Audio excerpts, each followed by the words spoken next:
Selamat malam dan selamat datang di acara talk show malam ini.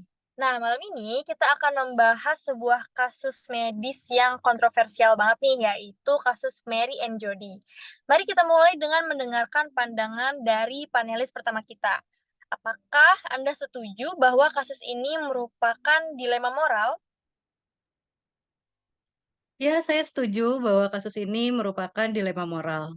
Keputusan untuk memisahkan bayi kembar melibatkan pertimbangan antara prinsip dasar kehidupan dengan kesejahteraan manusia. Menyelamatkan satu nyawa bisa berarti mengorbankan yang lain juga, sehingga ini merupakan dilema moral yang cukup kompleks. Oke, thank you banget ya untuk pandangannya, Nefertari. Sekarang ayo kita coba dengerin sudut pandang dari panelis kedua, yaitu Niar ya. Gimana tentang pertimbangan individu versus kelompok dari kamu nih?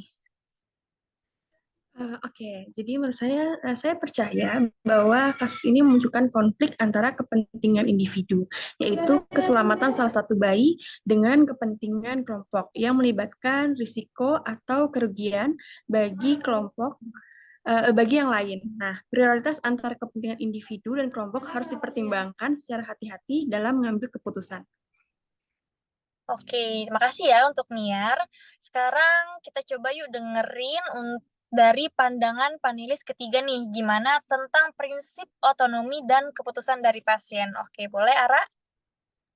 Eh, Menurut saya bahwa dalam kasus ini penting untuk mempertimbangkan peran otonomi pasien atau dalam hal ini orang tua si bayi kembarnya. Namun pada saat yang sama keputusan ini mungkin harus diambil oleh pihak medis jika bayi belum dapat dianggap sebagai pasien yang dapat membuat keputusan sendiri.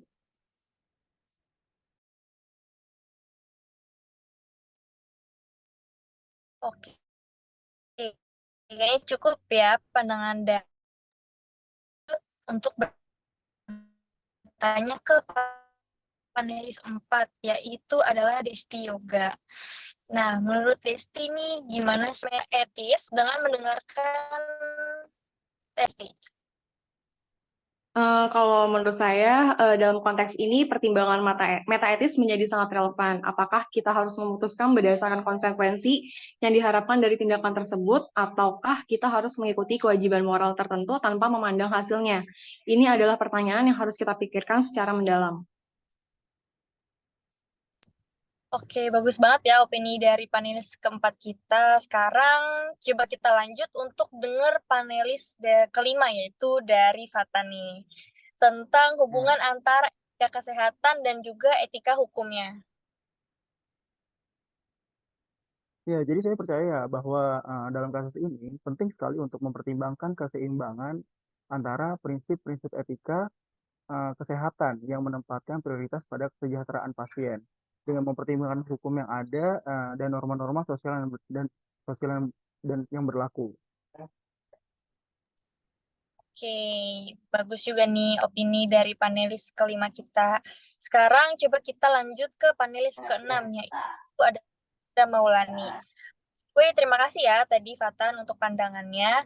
Sekarang mari kita coba dengar panelis keenam berbicara tentang relativisme moralnya.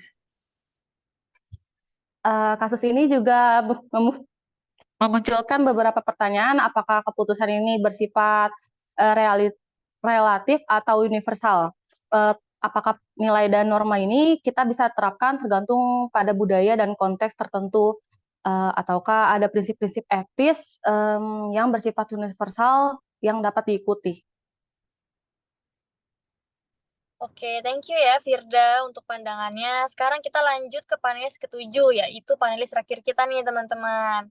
Nah, kita sekarang mau tahu ya pandangan dari panelis selanjutnya.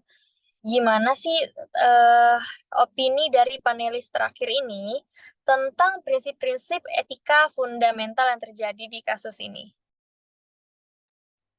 Ya, dalam mengevaluasi kasus ini, kita juga perlu mempertimbangkan prinsip-prinsip etika fundamental yang mungkin terlibat, seperti prinsip hidup, kebebasan, atau keadilan. Nah, dari situ kita akan memahami dasar filosofis dari keputusan etis dalam kasus ini, seperti itu. Oke, thank you ya. By the way, pertama-tama mau terima kasih juga nih untuk semua panelis, ketujuh panelis di sini.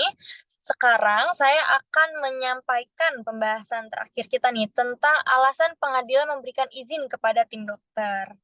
Pengadilan mungkin memberikan izin berdasarkan penilaian yang mendalam dari berbagai ahli, termasuk dokter, ahli etika, dan penasihat hukum.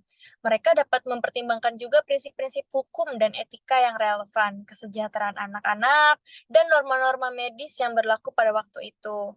Pengadilan juga mungkin nih berfokus pada keseimbangan antara kepentingan individu dan juga kepentingan kepentingan umum, serta mendasarkan keputusan mereka pada norma-norma hukum dan etika yang berlaku di wilayah hukum mereka.